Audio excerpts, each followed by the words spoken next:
আমি বলেছি মেলাও, সুমনকে দেখে মেলাও। আমি কথা বললে দাঁড়িয়ে যাবে না, সুমনকে দেখে মেলাতে বলেছি, কিন্তু ওই জন্য গাইড রেখেছি।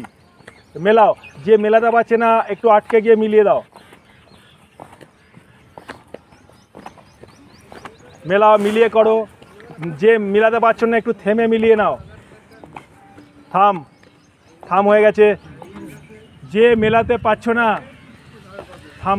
সুমন দাঁড়াও, বলছি যে মেলাতে পারছো না একটু দাঁড়িয়ে আবার মিলিয়ে নাও, ঠিক আছে? যে মেলাতে পারছো না একটু দাঁড়াও, দাঁড়িয়ে মিলিয়ে নাও হাতটাকে, ঠিক আছে? চলো নেক্সট সেকেন্ড আবার করাও। শেখাতে হবে, এগুলো ড্রিলগুলো শেখাতে হবে। চলো স্টার্ট। চলো স্টার্ট। মিলিয়ে করে, কিন্তু আমি বলে দিচ্ছি, যে মেলাতে পারছো না, মেলাতে গিয়ে দেখছো অসুবিধা হয়ে গেছে, দাঁড়িয়ে যাও 1 সেকেন্ড দিয়ে আবার ওকে মিলিয়ে নাও, ঠিক আছে? চলো স্টার্ট করো। চলো সাইড জাম্প শুরু করো, আরো 100টা।